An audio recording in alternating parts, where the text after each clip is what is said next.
Thank you, listeners, for joining us for Elko Live today. Today's broadcast is pre-recorded in advance of the regular Elko County Commission meeting. Today's meeting features our Elko County Commissioner Brian Gale, and this commissioner represents District 1 here in Elko County. Brian, we appreciate your taking the time to sit down in advance. We know you've got a busy schedule today, and we wanted to bring listeners up to date on what's ahead for the County Commission today. Happy to be here, Lori. Thank you for having me. Absolutely. So the regular board meeting will open at 1:30 this afternoon, and it doesn't look like a terribly heavy agenda. Of course, everything that's on the agenda is important to someone, so we don't want to minimize the impact of that. We do know that Friends of Elko County Library are excited to come before the commissioners for their proclamation. They have a big fundraiser coming up, Brian. Yes, I'm excited about that. I use the library very often when I'm driving around pivots with my tractor. It doesn't take a whole lot of my brain work, so I like to listen to the books that they offer on, well, I guess they're not on tape anymore. The audiobooks, there you go, that's the word. All the downloadables. Well, that's fantastic to hear, Commissioner, because you're not the only one. I've actually spoken to, and it's funny, this is a busy time of year for ranching. A lot of people are out on their tractors, right? I mean, are you harvesting, or are you, what's the procedure? Well, people are trying to harvest their alfalfa now, but I got a neighbor who's had alfalfa down for about a month, and he just can't get it dried. It's always tricky this time of year, and so if you can graze it, that's a good idea. All right. So, and I remember it's most desirable if you can get more than one cutting, right? Oh, yes, right. With alfalfa, we'll get 3 cuttings without too much difficulty, which is, that's good for us. In other areas, they'll get 4, 5, 8 cuttings. Wow. But their alfalfa isn't quite as stout as ours is. Brian Gale is our county commissioner and happens to be a rancher, so it's always good to get the information firsthand. And, it's funny because when I was interviewing our state Department of Agriculture director, J.J. Goigachia, he was on hand. I think you were at the same event for the opening, the dedication of the AgriScience building at Spring Creek High School last month. He said he kept looking at the sky while we were interviewing, and he said, I got to wrap this up because I got some hay I got to get home and put up. Isn't that great? Yeah, it's always pressing on you. You always know what it is when you've got hay down. You always know when the moisture's coming. Yeah, so I was delighted to help accommodate certainly our agriculture industry. Brian, we will get to the agenda because, like I said, there's some items on here, but the AgriScience building and a lot of conversations about what this facility can mean to the future of local food production. This kind of facility should help prepare future producers and those who are ready for the workforce to help produce local food. Yeah, it really is extremely important that we educate our future, our youth, in ways other than just preparing them to go to college and get a degree in, Pig Latin studies or whatever strange degrees you get now. I'm a big follower of Mike Rowe. He says a lot of good things. The dirty jobs guy. The dirty jobs guy, yeah. He's made a lot of really good points that in our economy right now, not everything requires a college degree. Mm-hmm. And as a matter of fact, there's a lot of really good futures, very good futures, that have nothing to do with college, which is my kind of future. Well, and we do know we have the best of both worlds with our very own Great Basin College because of the emphasis on workforce development, mine training programs, putting truck drivers out on the road. I mean, you can get an associate degree, you can earn certificates of achievement, you can get right to work if you want. It just seems like we have it dialed in here in Elko County anyway, rural Nevada. Yeah, it's fantastic that our higher education system can answer the needs that our community has. We did have the Regents meeting here recently, and they named Dr. Amber Dinelli as our permanent president, and I know that that's made some commissioners very happy too. They like to see that leadership. Yes, that's important to have. Brian Gale is our Elko County Commissioner in District 1, and we're speaking in advance of this afternoon's regular meeting. So in addition to the proclamation, there's going to be, and that was for Just Desserts Day on Sunday, October 11th, for the library fundraiser.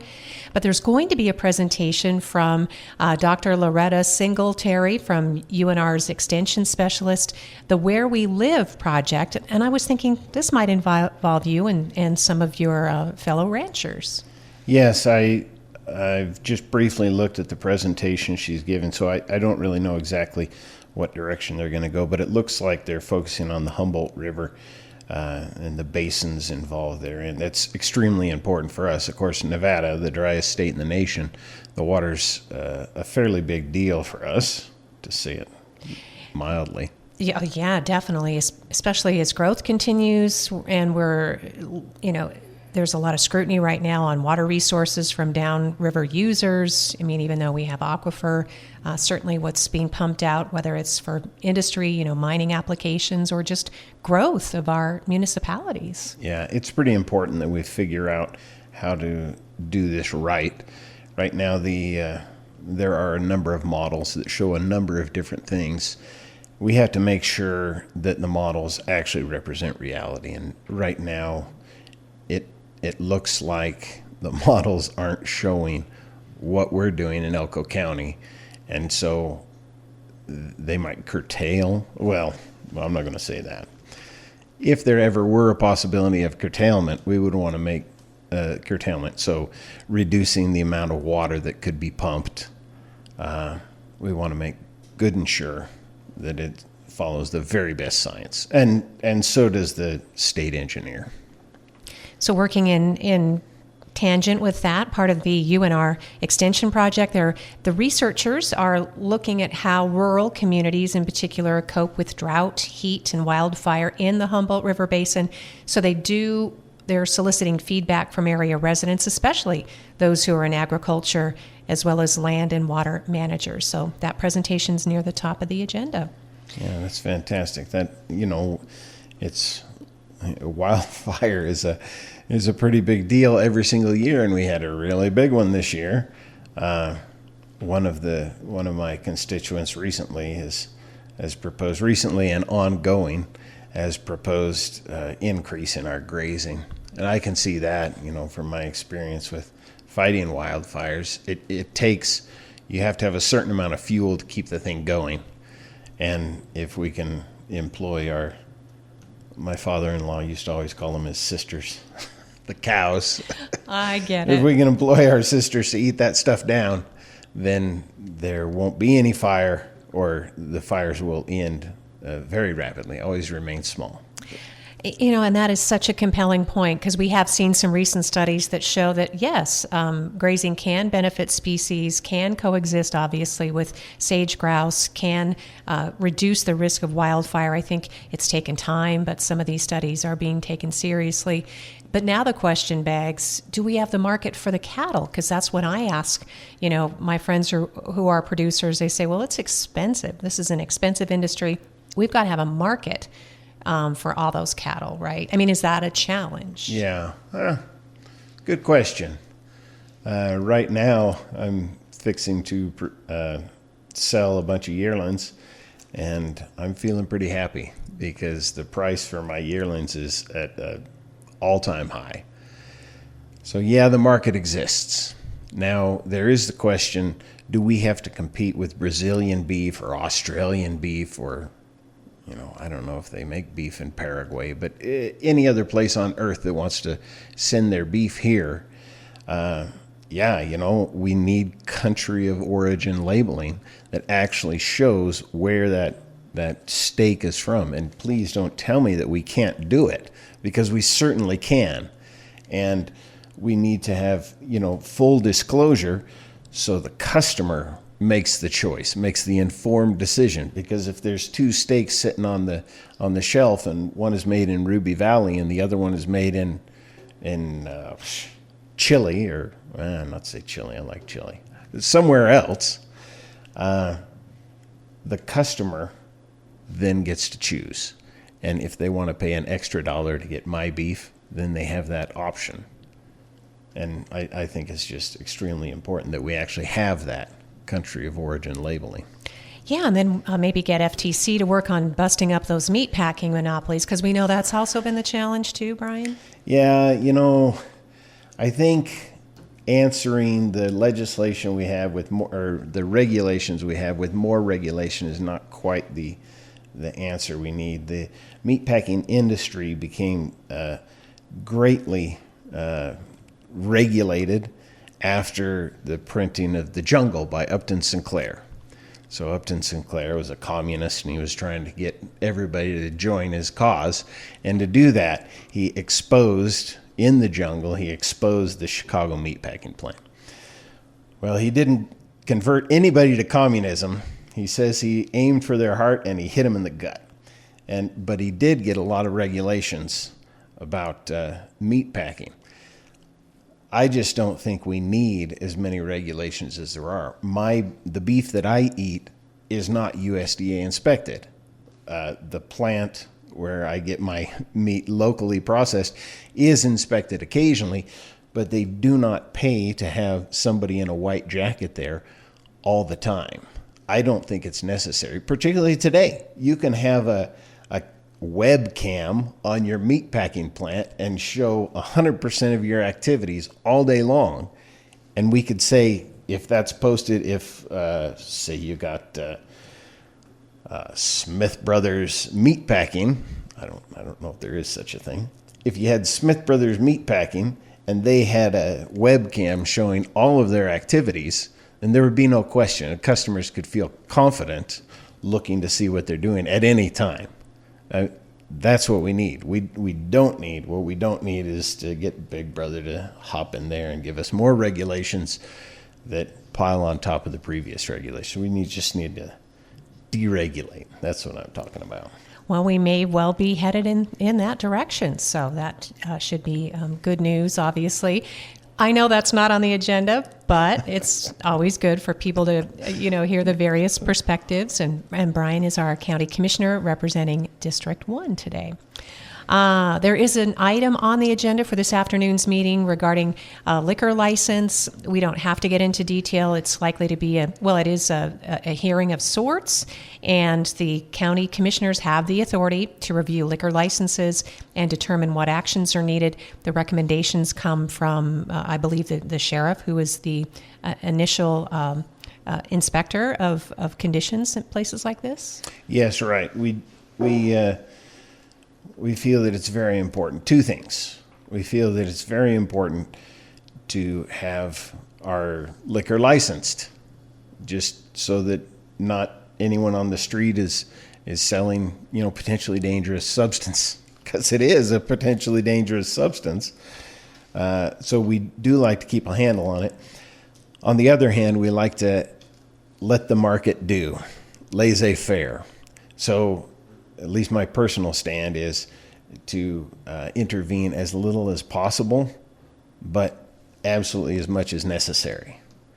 So there's a balance to be maintained there. I'm not sure what the presentation will be about this particular liquor license from one particular individual.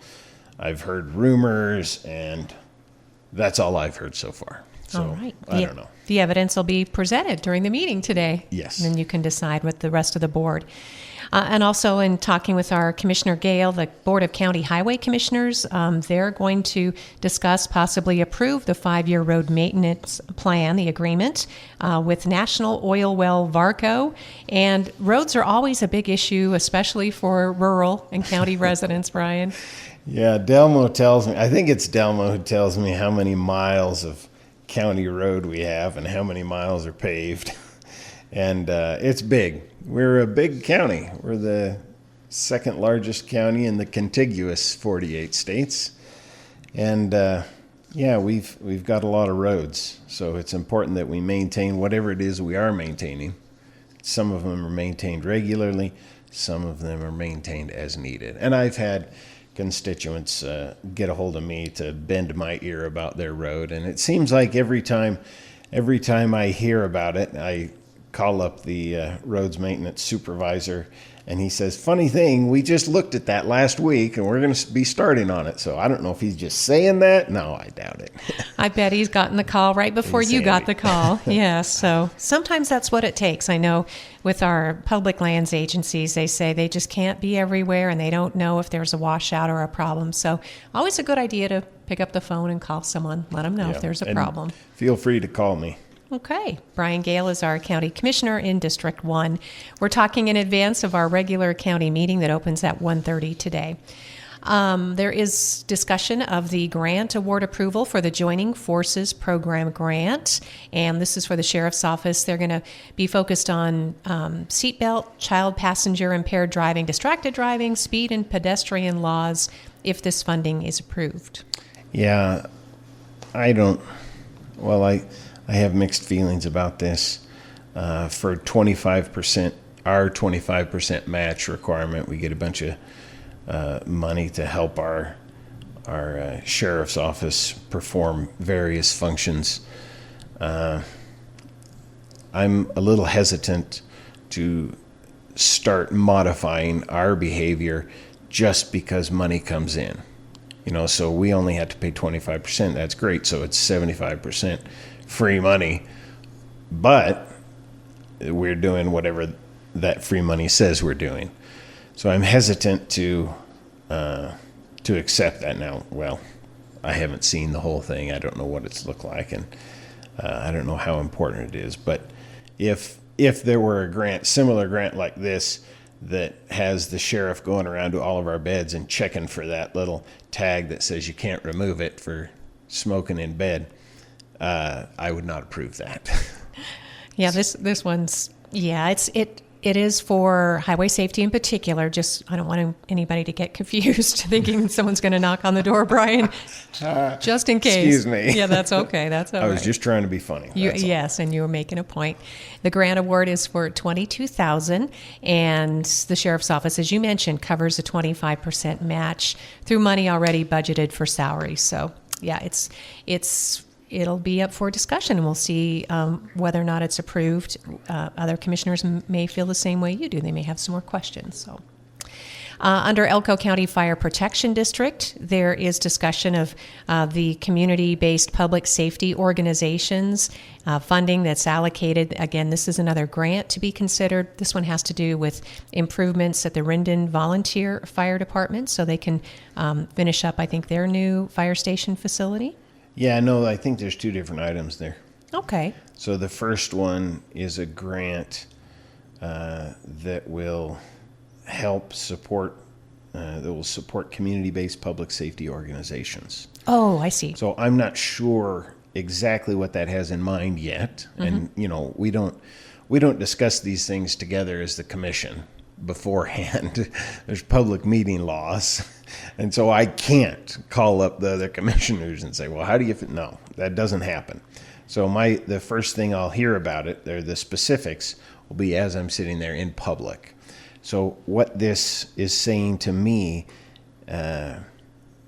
West Wendover has a ambulance company there that has never received any assistance, or in the recent 30 years or so, has never received any assistance, where perhaps we can give them a little bit of assistance to help them continue to render the good service that they're providing, which right now I don't think there is a method.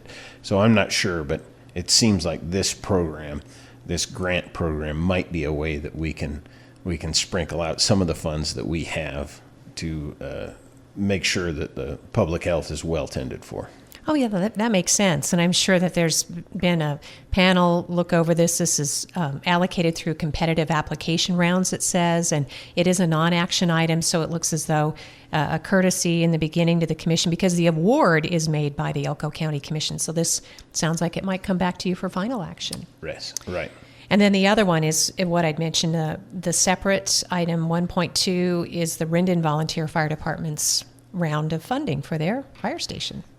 Yeah, and I also need to find out if this is just adding on to what they've already been given, because we did the commission allocated before I was on it, allocated funds for various volunteer fire departments. And our volunteer fire department in Ruby Valley is being built right now. We're getting a new station. It's fantastic. It's going to serve the community well, and many people are contributing their own private time to help the thing build.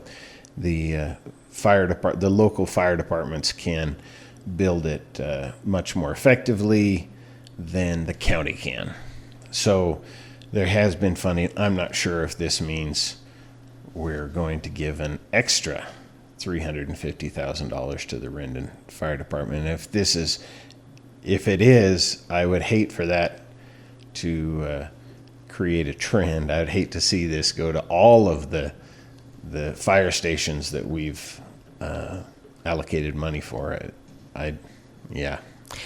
I'm sure Chief Matt Peterson, he will give a thorough explanation. And I know that you just mentioned that commissioners are discouraged. You can't have serial meetings, outside Right. of your regular county meetings, or certainly discuss, amongst yourselves decisions. But I did they tell it, because I know you're new on the commission, are you able to call the Chief Peterson? Yeah. You can talk to him. Yes, Matt is 100% available Okay. at all hours. Yeah, it's true. And- He's and a I fire him- firefighter at heart. Yeah, I fire him off a text, and he's always really good to get back with me with Excellent. anything I could possibly want. Yeah, we've always found him to be a wonderful resource to the community as well. So that's good to hear. That kind of takes us out to the, rounding out the agenda for the day, although noticing that as our District 1 Commissioner, you have a lot of responsibilities, as you mentioned. This is the largest, I think, geographical district. I mean, Yes, right. yeah, so from Wells to West Wendover, Jackpot, Montello, Owyhee, Mountain City, Tuscarora, Midas, and Jarbidge. You're also the liaison for the school district, for communities and schools, as we talked about water a little bit, for the Central Nevada Regional Water Authority, Humboldt River Water Basin Authority, Forest Service, BLM, Shoshone-Paiute Tribes, State Lands Use Advisory, which is known as SLUPAC, NACO, Public Lands and Natural Resources Subcommittee. So that's a lot in between regular county commission meetings, Brian. Yeah, there are some issues going on, with water. The school district has just done a considerable amount of work preparing kind of a plan, an overarching plan that the all of the education will fall under, with just a kind of a refocus on what their goals as the students and as the district, and how we want the students to be prepared. The school district has done quite a bit of work on that. They're not ready to present it to the school board yet, and the board has intentionally chose to hold off and see how things turn out before they get involved with that. I've been involved with it, and I know that they've put in a lot of time. I've put in a lot of time. And that has to be, satisfying, because listeners know that you were initially a candidate for a school board seat, and that was closely contested, Brian, and then successful in your role as a county commissioner. And so you do have some oversight over school district or school board matters now. So that has to feel good to help craft this plan. Yeah, it really does. As we look at education throughout the United States, but particularly in the state of Nevada and in our area, when you see the numbers for how kids are doing, it just doesn't make any sense. I mean, it doesn't make any sense. So something needs to change. Now, what that something is I don't know, but we gotta do something different, or else we're going to get the same results we always have. You're talking about the scores. Yeah, they're great. The percentage of students that are at grade level, particularly for reading or math, is just shocking. I'm not going to say the numbers, but it's shocking, and something needs to change. Now, where that change needs to take place, who knows? We can't really go into each house and redefine how the parents set up their own family. And that's not the role of government at all. But for the services that we are paying for, that the public is buying in public education, we need to do something different. Seems like something the community has agreed on, but it's too soon to tell if it impacts those scores, is screens. We now have a new cell phone policy. Yeah, right. And I was just with the superintendent, and I was going to ask him this, but I forgot. I'd like to know how that cell phone policy is doing. Usually we'll hear grumbling, if something just isn't working. And I know that, as broadcasters, we've been reminding parents and students alike, if you have a concern, take it to your campus, take it to your administration, because maybe you have a medical reason, there could be other issues, but we haven't heard that grumbling, so maybe folks are handling it. Yeah, my wife and I decided that our kids would not have a cell phone until they graduated high school. And there was grumbling there. I'm sure, yeah. But we're always able to get a hold of them. You just call the office. They'll send a little runner to the class or call them on the intercom or whatever. You can get a hold of your kids. And our last kid, it's become more convenient for him to have the phone. We're old, and this is our last one. And so we've broke down. And anyways, he's got a phone, but... he better not be using it in class. That's all I got to say. I bet he's not. So yes, again, there are policies. So, but that is interesting. And I think it is important to point out that some parents struggle. They're not doing well. Financially. I'm not saying excusing, because parenting can be done well no matter what your budget, certainly. But yeah, it would be helpful if parents, it just starts with lap time, reading. I don't know about your family, but Olivia had no choice. I worked every day up until she was born practically, and she heard lots of reading because that's what I do. So she's pretty literate, I have to say. Reading lap time is important. There's no way to contest that reading to your kids doesn't make them smarter. I just remember the story. My son was in second grade, and I made him read Huckleberry Finn, which Huckleberry Finn I read in high school. Yeah, that's a big read. So he's reading it, and he reads well, but he complains to me, "Dad, I just don't understand what's going. I just don't get it." And yeah, that's a hard book to read. I said, "Really? Well, tell me what's happening."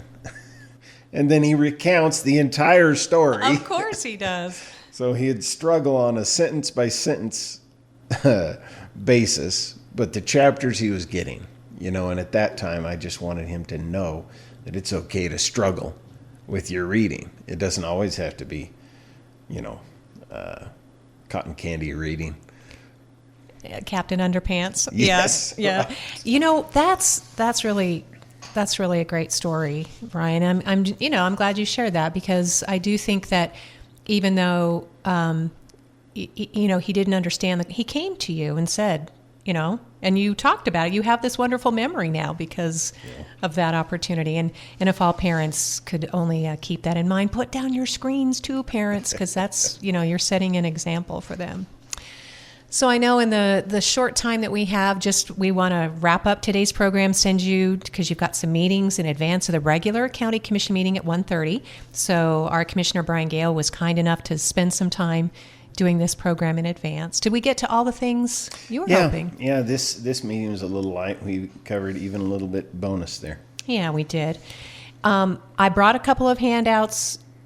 I know we won't get into the government shutdown, but we want people to know that it's acknowledged, right, Brian? And there's nothing on the agenda. What usually continues are things like the Postal Service is going to deliver mail, TSA is working, active duty military serving, Social Security, Medicare, Medicaid payments are still going out. So people obviously that have questions, concerns, or impacts, I think you could probably contact social services with the county, Brian. Right, yeah. My mentality to the whole thing is those jokers in Washington, they can't straighten it out. They're not going to hurt anybody, because if they hurt people, they're going to lose power. So nobody's going to be lost Nobody's going to lose anything. And those jokers just are fighting with each other. I wish they could just get their stuff together. You know what? I think you said what a lot of people are feeling, and it's just general frustration, and it crosses all party lines. So, Brian, thanks. Brian Gale is County Commissioner in District 1, and he'll be on hand for this afternoon's regular meeting. Thank you, listeners, for joining us for today's program.